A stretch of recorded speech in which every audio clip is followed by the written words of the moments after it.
Olá, meus amigos, meus irmãos. Você sabia que a congestão espiritual é muito comum entre os evangélicos? É muito comum entre as pessoas que se dizem cristãs?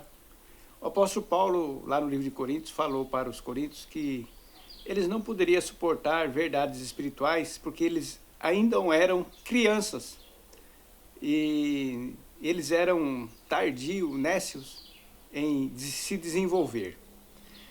Jesus mesmo falou para os discípulos certa vez que eles não iam entender alguma coisa agora, mas depois eles iam entender porque eles não suportariam verdades espirituais. Muito bem.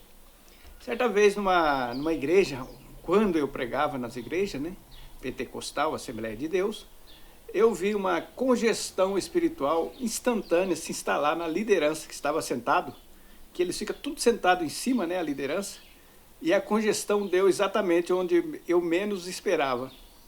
Eu fui falar sobre um tema que nunca era falado dentro da igreja, sobre a Nova Jerusalém, sobre o novo céu e nova terra. E aí a liderança, uma das lideranças, deu uma congestão nele ali, foi uma confusão danada. Me chamaram de herege e tal, tal. E assim acontece aqui nas redes sociais. Aqui tem algum ouvinte nosso, tem um ouvinte nosso que se diz muito conhecedor, né? E eu vejo os comentários dele, que ele pode comentar à vontade. E ele deu um nó na cabeça dele, provavelmente.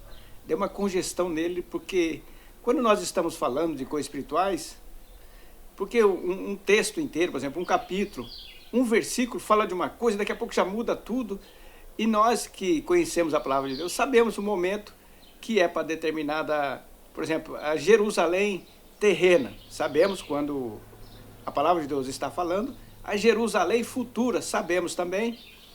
Nós também sabemos discernir quando é evento que vai estar na eternidade. Sabemos também quando a palavra de Deus fala que o evento vai ocorrer nesta terra.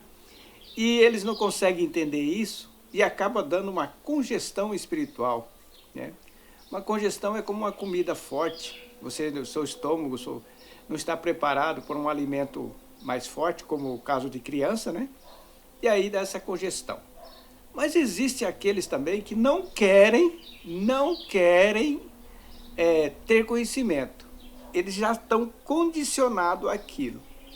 Às vezes sou chamado para algum debate. Eu não vou em debate por quê? Porque o debate vai horas e horas, ele tentando me convencer, eu tentando convencer ele, apesar que eu tenho por mim que quem convence a pessoa é o Espírito Santo. E nós vamos ficar horas e horas em longos debates, que não vai chegar a canto nenhum, né? Por isso que a palavra de Deus fala para nós não ter debates.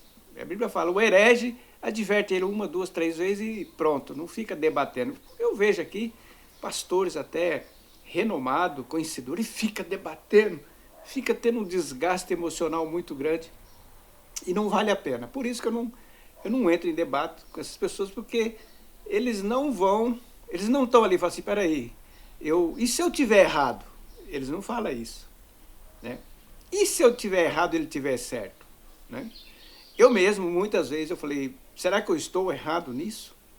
Vou buscar orientação dentro da palavra de Deus, porque quando eu estou cismado, por exemplo, quando a gente vê muita pressão, fala, mas será que só eu vi isso aqui, ninguém mais viu? Aí eu vou buscar orientação na palavra de Deus. Vocês pensam que às vezes nós não somos assaltados por dúvidas? Claro que somos. Nós somos. Mas aí, em vez de nós irmos para outras fontes de pessoas, de seres humanos, nós vamos para a própria palavra. Nós oramos a Deus, falamos, Senhor, no seu tempo o Senhor vai abrir minha mente para me entender isso aqui, que estou em dúvida quanto a isso. Mas eles não fazem isso, é aquilo, ele aprendeu de outro, herege, e vai se perpetuando. Herege, às vezes, que nasceram no século passado, há muitos centenas de anos atrás, o diabo usou os falsos profetas, mas ele não muda, ele não questiona, será que eu vou pesquisar isso aqui? E a maioria deles, eu pergunto para eles quantas vezes leram as escrituras, não me responde, nunca falaram, né? Queria saber quantas vezes ele leu a escritura, porque através da leitura eu mesmo tirei muitas dúvidas, lendo várias vezes. Por exemplo, a faculdade que eu estou, né? Para mim entender, às vezes, eu tenho que ler o livro daquela matéria várias vezes. E assim é com a palavra de Deus. Eu espero que com você que está do outro lado não tenha dado uma congestão espiritual, que você não tenha ficado confuso com a sua mente, né? Se você ficar assim, você pede, ó Deus, eu quero saber a verdade. Se ele está falando a verdade, me mostra. Porque o Espírito Santo, ele dentro de nós, ele fala, ele está com a verdade, fulano está com a verdade, está certo isso. Mas você tem que ir para a palavra de Deus. Não é ir ouvir outras pessoas. Primeiramente, vá para a palavra. Eu aconselho as pessoas, antes de lerem livro, lerem comentário, leia bastante a Bíblia, leia. Que aí você vai adquirir um conhecimento sobrenatural que vai evitar de você ser enganado. É assim que eu fiz. E você também deveria fazer o mesmo. Espero que esta reflexão tenha feito sentido para você.